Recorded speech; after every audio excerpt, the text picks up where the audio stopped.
Shalom saudara sekalian, senang sekali saya Pendeta Rubin Adi Abraham bisa menjumpai Anda dalam ibadah ini. Dan hari ini saya akan menyampaikan topik yang penting, Perang Israel versus Iran, tanda kedatangan Mesias makin dekat. Tanggal 13 Juni 2025 yang lalu, Israel menyerang Iran dengan tujuan menghancurkan fasilitas nuklir, pusat militer, dan komunikasi mereka.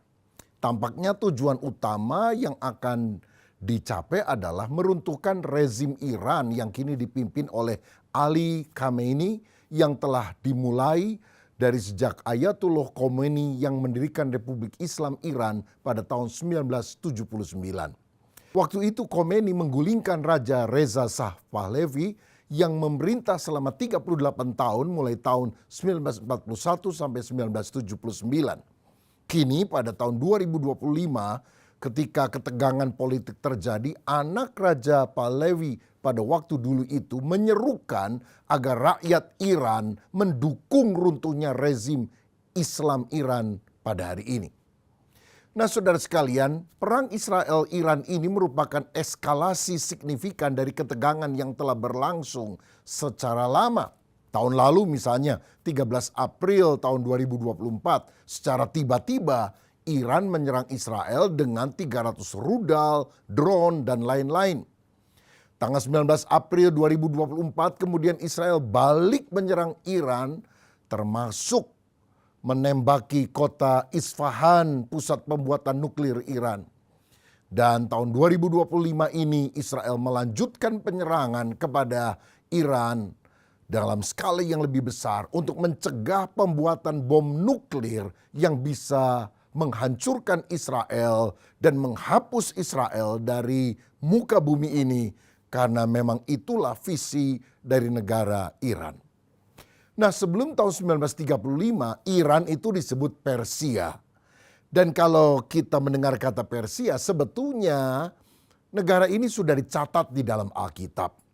Saya pernah menyampaikan dalam khotbah tahun lalu tapi saya akan ulang sedikit supaya saudara ingat. Yang pertama, Kekaisaran Persia didirikan oleh Kores Agung atau Raja Cyrus tahun 550 sebelum Masehi. Dia yang memulangkan Israel yang pernah ditawan oleh Babel selama 70 tahun dan kemudian bangsa ini bisa membangun kembali Bait Allah di Yerusalem. Esra 1 ayat 1 sampai 3 mencatat itu. Kuburan Raja Kores sampai hari ini ada di provinsi Fars di Iran. Dan prasasti Kores atau Cyrus Cylinder yang intinya memulangkan bangsa-bangsa yang pernah ditawan ke negara asalnya untuk membangun lagi kuil atau tempat penyembahan bagi dewa-dewa mereka termasuk Bait Allah di Yerusalem itu masih ada dan disimpan dengan baik di British Museum di kota London. Nah saudara perlu tahu bahwa etnis Persia adalah keturunan bangsa Arya dari Yafet, Kejadian 10 ayat 2. Dan ini masuk di dalam rumpun bangsa yang ada di Eropa. Beda dengan bangsa Israel dan Arab yang merupakan keturunan Sem, sedangkan bangsa Afrika berasal dari keturunan Ham. Dan kita tahu bahwa Yafet, Sem, dan Ham adalah keturunan Nuh yang selamat dari air bah melalui bahtera yang Tuhan perintahkan untuk mereka dirikan. 8 orang selamat yaitu keluarga Nuh. Nah, bangsa Persia di kemudian hari bercampur dengan bangsa Elam yang merupakan keturunan Sem. Kejadian 10 ayat 22. Lalu mereka banyak tinggal di Iran Selatan. Salah satu kotanya di Iran Selatan itu adalah Isfahan. Yang sampai hari ini merupakan komunitas tertua Yahudi di Iran karena lebih kurang 1.500 orang Yahudi tinggal di sana. Dan Isfahan ini merupakan pusat produksi nuklir Iran yang kemudian juga dibombardir oleh Israel untuk mencegah Iran bisa membuat bom-bom nuklir yang sangat berbahaya. Yang kedua, Raja Elam itu punya anak namanya Susan. Dan Susan ini kemudian menjadi nama dari ibu kota kerajaan Elam. Menurut Daniel pasal 2, Daniel yang pernah dilemparkan ke gua singa pada zaman Raja Darius, pernah tinggal di Susan. Bahkan di kota Susan, kini disebut Susa pada zaman modern ini, ada kuburan Daniel. Saudara bisa lihat gambarnya. Yang ketiga, Ratu Ester yang tinggal di Susan, Persia.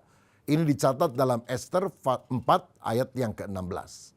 Ester adalah ratu yang dipakai Tuhan menyelamatkan bangsa Yahudi dari pembantaian oleh Haman pada masa pemerintahan Ahasuerus atau Xerxes yang pertama. Yang keempat adalah Nehemia. Dalam kitab Nehemia 1 ayat 1 dicatat bahwa Nehemia ini pernah ada di Susan sebagai juru minuman Raja Artasasta pertama atau Artaxerxes Longimanus, anak daripada Raja Ahasuerus yang pernah menjadi suami daripada Ester. Kemudian Nehemia kembali ke Yerusalem atas persetujuan raja untuk membangun tembok Yerusalem yang telah runtuh. Pada masa hidupnya ada seorang imam dan ahli Taurat yang bernama Ezra yang juga bersama-sama kembali ke Yerusalem dan mengajar banyak orang dengan Taurat Tuhan. Dan yang kelima, saudara mungkin ingat orang Majus dari timur, Matius 2 ayat 1, yang pernah datang untuk menyembah Yesus dan memberikan persembahan berupa emas, kemenyan, dan mur. Mereka adalah ahli astronomi, farmasi, penasehat raja yang menurut banyak penafsir kemungkinan besar berasal dari Persia. Nah, jadi Persia atau Iran namanya pada masa kini punya hubungan yang panjang dan relasi yang pasang surut dengan Yahudi atau Israel. Tapi sejak dipimpin oleh Ayatullah Khomeini tahun 1979 sampai saat ini Iran menjadi musuh utama Israel dan sering terlibat perang, baik perang dingin maupun perang langsung seperti hari-hari ini. Lalu ada pertanyaan, apakah ada hubungan antara perang Israel dan Iran sekarang ini dengan perang Gog dan Magog yang dicatat dalam Alkitab? Saudara sekalian, memang dalam Yesaya 38-39 ada nubuatan akhir zaman tentang serangan besar-besaran terhadap Israel oleh koalisi bangsa-bangsa yang dipimpin oleh tokoh yang bernama Gog dari tanah Magog yang datang dari utara Israel. Saya bacakan Yesaya 38 ayat 1-6. Bangsa-bangsa yang menyerang Yerusalem atau menyerang Israel disebutkan di sana namanya. Ayat pertama dikatakan, datanglah firman Tuhan kepadaku, hai anak manusia, tujukanlah mukamu kepada Gog di tanah Magog, yaitu Raja Agung negeri Mesek dan Tubal, dan bernubuatlah melawan mereka. Dan katakanlah beginilah firman Tuhan Allah, lihat aku akan menjadi lawanmu, hai Gog, Raja Agung negeri Mesek dan Tubal. Aku akan menarik engkau dengan mengenakan kelikir pada rahangmu dan membawa engkau keluar beserta seluruh tentaramu, yaitu pasukan berkuda, semuanya berpakaian lengkap, suatu kumpulan orang banyak dengan perisai besar dan kecil, dan semuanya berpedang di tangannya. Ayat 5, orang Persia, Etiopia, dan Put menyertai mereka, dan semuanya dengan perisai dan ketopong. Orang Gomer dengan seluruh bala tentaranya, Bet Togarma dari utara sekali dengan seluruh bala tentaranya. Banyak bangsa menyertai engkau. Nah, saudara-saudara, disebutkan tadi ada Gog yang artinya Raja Agung. Dalam bahasa Ibraninya adalah Ros. Dan ini tampaknya berkaitan dengan Rus atau Rusia. Lalu Magog, Mesek, dan Tubal menurut tafsiran modern adalah negara bekas jajahan Uni Soviet, misalnya Kazakhstan, Uzbekistan, dan sebagainya. Sedangkan Persia adalah Iran, Gomer adalah Eropa Timur, Bet Togarma tampaknya adalah Turki, Put adalah Libya dan negara di Afrika Utara, lalu Kus adalah Ethiopia dan juga Sudan. Dalam Yesaya 38 ayat 11 dan 12, dikatakan, engkau berkata, aku akan bangkit bergerak menyerang tanah yang kota-kotanya tanpa tembok dan akan mendatangi orang-orang yang hidup tenang-tenang dan diam dengan aman tentram. Mereka semuanya diam tanpa tembok atau palang atau pintu gerbang. Engkau bermaksud untuk merampas dan menjara dan mengacungkan tanganmu terhadap reruntuhan-reruntuhan yang sudah didiami kembali dan menyerang umatku yang dikumpulkan dari tengah-tengah bangsa. Mereka sudah mempunyai ternak dan harta benda dan mereka diam di pusat bumi. Jadi negara-negara ini berkoalisi untuk menjarah, merampok Israel. Mungkin karena sumber daya alam dan kekayaan yang luar biasa di sana.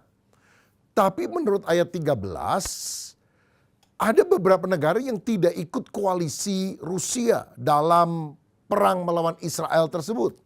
Ayat 13 mencatat negeri Sheba dan Dedan beserta pembeli-pembeli barangnya, negeri Tarsis beserta pedagang-pedagangnya akan berkata kepadamu, apakah engkau datang untuk merampas dan mengumpulkan sekutumu untuk menjarah, untuk mengangkut perak dan emas, untuk melarikan ternak dan harta benda, dan untuk melakukan perampasan yang hebat sekali? Jadi di sini dicatat beberapa tempat yaitu Sheba, Dedan, dan juga Tarsis. Sheba dan Dedan menurut penafsir modern tampaknya menuju pada negara Jazirah Arab. Misalnya Arab Saudi, Uni Emirat Arab. Indikasi ini terlihat dalam perang Israel versus Iran tahun lalu 2024. Karena negara Arab inilah yang memberikan informasi tentang penyerangan Iran kepada Israel. Mereka sudah membocorkan rahasia itu. Nah, Tarsis diduga adalah Inggris atau Eropa, dan tentu Eropa terkait dengan Amerika Serikat. Tetapi Eropa dan Amerika Serikat tidak akan membantu Israel di dalam perang Gog dan Magog itu yang dicatat dalam Yeskiel 38 dan 39. Karena satu-satunya penolong bagi Israel hanyalah Yahweh, Allah yang disembah oleh Abraham, Ishak, dan Yakub. Dia yang akan melakukan pertolongan sehingga semua orang sadar ada Allah Israel yang membela mereka. Nah, saudara sekalian, dalam perang ini baik tahun lalu 2024 dan juga 2025, Yordania tidak mendukung Iran, bahkan menembaki rudal Iran yang melintas di negaranya. Karena kalau Iran melontarkan misil, maka itu harus lewat Irak dan lewat Yordania sebelum sampai ke Israel. Tapi ditembak di atas langit dari Yordania dengan dalih menjaga keamanan Yordania, jangan sampai ada yang meledak di negaranya. Tapi ini kan menimbulkan pertanyaan besar, bukan hanya di negara-negara Arab tapi juga negara-negara yang lain.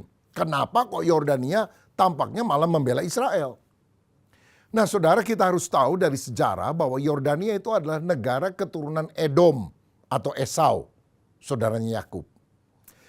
Lalu Yordania juga adalah tempat di mana bangsa Edom, Moab, dan Amon tinggal. Moab dan Amon ini adalah anak atau cucunya Lot. Dalam Mazmur 60 ayat 10 dicatat bahwa Moab ialah tempat pembasuhanku, kepada Edom aku melemparkan kasutku. Saudara perlu tahu istilah membuka kasut dan membasuh kaki adalah tugas seorang hamba ketika dia melihat ada tuannya yang pulang dari perjalanan, dia basuh dulu kakinya supaya hambanya itu punya kaki yang bersih ketika masuk ke rumah. Artinya bahwa negara-negara ini akan melayani atau menolong umat pilihan Allah Israel. Bahkan kalau kita baca dalam perjanjian baru Wahyu 12 ayat 14, di sana dicatat bahwa antikristus akan memburu Israel yang akan terpelihara 3,5 tahun di padang gurun. Menurut penafsiran, kemungkinan tempat di mana Israel dipelihara di padang gurun adalah di Petra, Yordania. Karena di dalam Daniel 11 ayat 40 sampai 41 dicatat tentang adanya raja utara dan selatan yang menyerbu tanah permai, yaitu Israel. Tapi kemudian tanah Edom, Moab, dan Amon, yaitu Yordania, akan terluput. Jadi kemungkinan Rusia dan sekutunya berkolaborasi dengan negara-negara selatan, negara Arab dan juga Afrika, mendesak, menjepit Israel, tapi Yordania tidak bisa ditaklukkan. Nah, memang ada beberapa penafsir yang mengatakan bahwa ini sudah pernah terjadi ketika Raja Antiochus dari Yunani menyerang Israel, tapi kemudian dia tidak bisa menguasai Edom, Moab, dan Amon, yaitu Yordania. Namun ini akan terjadi lagi di akhir zaman ketika si antikristus memerintah dan dia akan menaklukkan Israel, tapi Yordania akan luput. Maka orang Israel tampaknya akan melarikan diri dan terpelihara 3,5 tahun di daerah Yordania, mungkin di Petra. Saudara sekalian, perlu diingat bahwa menurut Alkitab Allah telah memberikan tanah Israel lebih kurang 4.000 tahun yang lalu seperti yang Dia janjikan kepada Abraham. Musa kemudian membawa Israel keluar dari negeri perbudakan Mesir. Lalu Yosua penerus Musa yang berhasil membawa masuk Israel ke tanah Kanaan sekitar tahun 1400 sebelum Masehi. Di kemudian hari Daud menjadikan Yerusalem sebagai ibu kota Israel sekitar tahun 1000 sebelum Masehi atau kira-kira 3000 tahun yang lalu. Namun karena dosa yang dilakukan oleh umat Israel, mereka juga yang berteriak-teriak untuk menyalibkan Yesus. Mereka terusir dari tanah perjanjian pada tahun 70 Masehi ketika Jenderal Titus dari Roma menyerahkan orang Yahudi ke berbagai bangsa di dunia. Sehingga sejak itu umat Yahudi menjadi diaspora tersebar-sebar kemana-mana. Nah, sekitar abad yang ke-7 bangsa Arab datang dan menguasai tanah itu, tanah Kanaan, tanah Israel. Tapi di abad 20 setelah Perang Dunia Pertama dan kemudian disusul Perang Dunia Kedua, bangsa Israel yang terserak ke seluruh dunia itu kembali lagi ke tanah perjanjian yang Allah pernah janjikan kepada Abraham. Dan tanggal 14 Mei tahun 1948 mereka memproklamirkan kemerdekaannya sebagai respon terhadap resolusi Dewan Keamanan Persatuan Bangsa-Bangsa yang pada tahun 1947 membagi Palestina menjadi dua, untuk orang Yahudi dan untuk orang Arab. Namun sejak itu konflik panjang selalu terjadi antara Israel dan negara-negara Arab hingga masa kini. Nah, saudara-saudara, apakah perang Israel dan Iran tahun ini 2025 adalah perang Gog dan Magog? Ini pertanyaan penting. Saya jawab, belum tentu. Walaupun demikian banyak pengamat nubuatan menganggapnya sebagai cikal bakal atau pendahuluan atau pemicu dari nubuatan tentang Gog Magog yang tercatat dalam Yeskiel 38-39. Mengapa? Karena Iran atau Persia sangat aktif terlibat pada perang sekarang ini. Rusia dan Turki terlibat secara geopolitik di kawasan. Sedangkan Israel berada dalam posisi tertekan tapi tetap bertahan. Nah, perang Gog Magog kalau terjadi harus melibatkan Rusia dan negara sekutunya secara langsung dalam penyerangan kepada Israel. Namun Gog akan dihancurkan langsung oleh campur tangan Allah secara supranatural. Dengan apa saja? Gempa bumi yang besar, hujan batu, api, penyakit, dan juga tampaknya ada konflik antara negara-negara koalisi itu karena tidak sepakat, tidak bersatu. Ini sudah bisa teliti dalam Yeskiel 38 ayat 19-22. Nah, ketika Gog atau Rusia dan sekutunya menyerang Israel, Alkitab mencatat Tuhan akan menghukum Gog, Yeskiel 39 ayat 6. Mayat mereka akan dikubur 7 bulan. Yeskiel 39 ayat 11 dan 12. Lalu senjata Gog akan dibakar selama 7 tahun. Yeskiel 39 ayat 9. Dan semuanya ini terjadi bukan karena Israel ditolong Amerika, Eropa atau negara-negara yang lain. Tetapi karena Allah Israel, Yahweh, yang menolong sendiri Israel dengan cara yang supranatural. Sehingga kita melihat kalau perang Gog Magog itu terjadi, kehancuran akan terjadi untuk Rusia dan sekutunya. Jadi perang Iran Israel sekarang apakah ini perang Gog dan Magog? Menurut saya belum tentu. Tapi ini bisa menjadi prolog, pendahuluan atau cikal bakal dari perang Gog Magog yang akan terjadi di akhir zaman.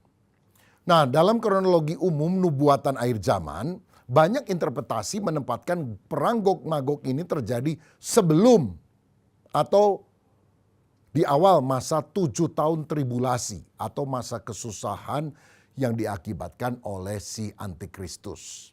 Sedangkan perang Harmagedon terjadi di akhir dari masa 7 tahun tribulasi ini, di mana bangsa-bangsa menyerang Israel dan Yesus akan datang kembali dari sorga untuk menghentikan perang itu. Wahyu 16 dan 19. Jadi kalau secara sederhana perang Gog Magog itu Israel dijepit bangsa-bangsa utara dan selatan, sedangkan nanti perang Harmagedon sekian tahun kemudian, lanjutan dari perang Gog Magog, Israel akan dijepit oleh negara-negara barat dan negara-negara timur termasuk China. Menariknya, penyerangan Israel ke Iran tahun 2025 ini diberi nama Operasi Am-Kalevi atau Rising Lion, singa yang bangkit. Yang diambil langsung dari kitab Bilangan pasal 23 ayat 24 yang berkata, "Lihat, suatu bangsa yang bangkit seperti singa betina dan yang berdiri tegak seperti singa jantan yang tidak membandingkan dirinya sebelum ia memakan mangsanya dan meminum darah dari yang mati dibunuhnya." Ini adalah nubuat daripada Bileam, sebetulnya dia bukan nabi Israel asli, yang diminta oleh Balak, raja Moab, untuk mengutuki Israel. Dan Balak memberikan upah yang sangat besar kepada nabi Bileam. Ini nabi mata duitan, saudara. Tapi ternyata Bileam dalam tuntunan Tuhan tidak bisa mengutuki Israel, malah sebaliknya memberkati Israel. Saudara sekalian, nubuatan tentang the rising lion atau singa yang bangkit ini menggambarkan kekuatan, keberanian, dan kemenangan bangsa Israel seperti singa muda yang mengaum dan mengalahkan musuh-musuhnya. Am-Kalevi atau rising lion ini bicara sebetulnya tentang Levi itu singa betina. Dan ini bicara tentang suatu bangsa yang bangkit seperti singa betina. Jadi Israel will rise, akan bangkit melawan musuh-musuhnya. Yang kedua, di ayat itu ada tulisan bukan hanya ada singa betina tapi ada singa jantan. Dari kata Ibrani ari atau aryeh. Jadi kita bisa lihat auman singa betina akan membangunkan singa jantan yang adalah mempelainya atau suaminya untuk datang menolong singa betina itu di dalam peperangan. Nah, ini tentu profetis, nubuatan. Siapa yang dimaksudkannya? Singa betina melambangkan Israel. Dia mengaum membangkitkan singa jantan, yaitu Mesias. Dalam bahasa Ibrani, Mesias artinya yang diurapi untuk menjadi raja. Dalam bahasa Yunani, Mesias disebut sebagai Kristus. Nah, kalau kita lihat Bilangan 24 ayat 17, ada nubuatan lain dari Bileam. Dikatakan, "Aku melihat dia tetapi bukan sekarang. Aku memandang dia tetapi bukan dari dekat. Bintang terbit dari Yakub, tongkat kerajaan timbul dari Israel dan meremukkan pelipis-pelipis Moab dan menghancurkan semua anak Set. A star rise from Jacob." Jadi ada bintang muncul dari Yakub. Yakub itu kan Israel. Yang akan menginjak-injak para bangsa. Saudara-saudara, siapa bintang yang akan muncul dari Yakub atau Israel? Mesias, Kristus. Kalau kita lihat Kejadian 49 ayat 9 sampai 10. Dikatakan Yehuda adalah seperti anak singa. Setelah menerkam engkau naik ke suatu tempat yang tinggi. Hai anakku, ia meniarap dan berbaring seperti singa jantan atau seperti singa betina. Siapa yang berani membangunkannya? Ayat 10. Tongkat kerajaan tidak akan beranjak dari Yehuda ataupun lambang pemerintahan dari anak antara kakinya. Sampai dia datang yang berhak atasnya, maka kepadanya akan takluk bangsa-bangsa. Di sini dikatakan bahwa Yehuda dari suku Israel disebut sebagai anak singa. Kita ingat Daud berasal dari suku Yehuda. Jadi anak singa mengaum agar singa jantan induknya datang untuk membelanya. Jadi siapa yang dipanggil oleh anak singa ini? Mesias. Karena dalam Wahyu 5 ayat 5, Firman berkata, lalu berkatalah seorang dari tua-tua itu kepadaku, jangan engkau menangis, sesungguhnya singa dari Yehuda, yaitu tunas Daud, telah menang. Sehingga ia dapat membuka gulungan kitab itu dan membuka ketujuh materainya. Siapakah dia, singa dari Yehuda, tunas Daud? Yesus Kristus. Mesias yang dijanjikan. Saudara perlu tahu sampai hari ini orang Yahudi itu tidak percaya bahwa Yesus adalah Mesias. Mereka masih menantikan Mesias, tapi bukan Yesus. Dan pada masa kini di Israel lebih banyak orang beragama Yahudi, Yudaisme, dan Islam dibandingkan dengan orang yang beragama Kristen. Tapi melalui pertolongan Yahweh pada perang Gog dan Magog yang dinubuatkan Alkitab, ada banyak orang Yahudi akan bertobat dan percaya bahwa Mesias yang mereka nantikan sebetulnya adalah Tuhan Yesus Kristus. Dalam Wahyu 7 ayat 4-8, di sana disebutkan ada pertobatan 144.000 orang Israel.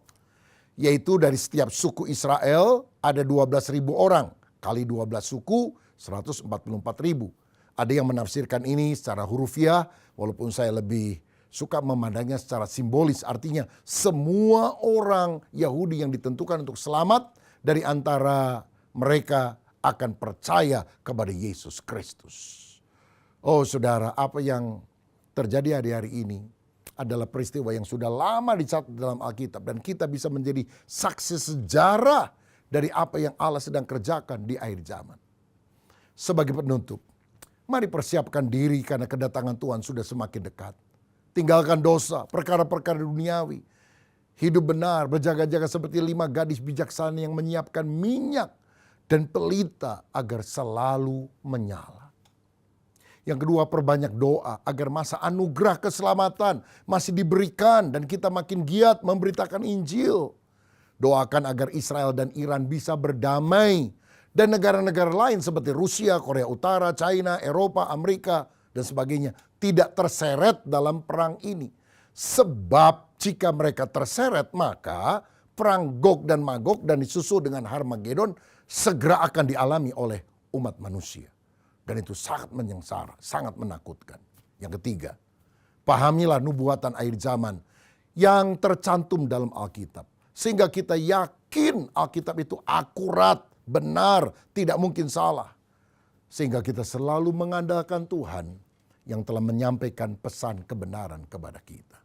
Saya berdoa, melalui peristiwa yang kita lihat pemberitaannya di sosial media, di layar kaca, kita tahu ini adalah tanda bahwa kedatangan Mesias, Yesus Kristus, sudah amat sangat dekat. Maka kita harus segera bangun dari tidur rohani. Hidup berkenan kepada Allah. Kalau mau bertobat sekarang, kalau mau dibaptis sekarang, kalau mau melayani sekarang, kalau mau hidup sungguh-sungguh kepada Tuhan sekarang, jangan tunda waktu lagi. Karena tidak lama lagi Tuhan Yesus segera datang.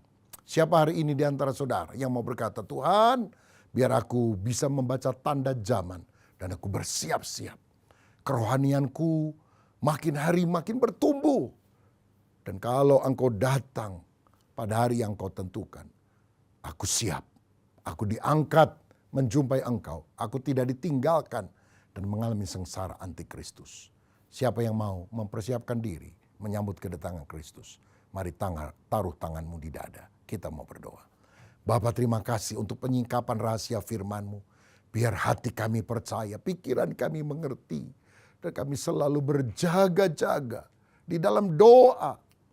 Karena kedatangan-Mu sudah sangat singkat. Tuhan tolong ya Bapa, supaya kami masih punya kesempatan untuk memberitakan Injil, memenangkan keluarga kami, teman-teman kami. Memperbaiki langkah hidup kami. Basuh kami dengan darah Yesus, urapi kami dengan Roh Kudus. Supaya kami layak menjadi mempelai wanita Kristus yang hidup benar, berkenan kepadamu. Berkat-Mu atas kami dalam nama Yesus. Haleluya.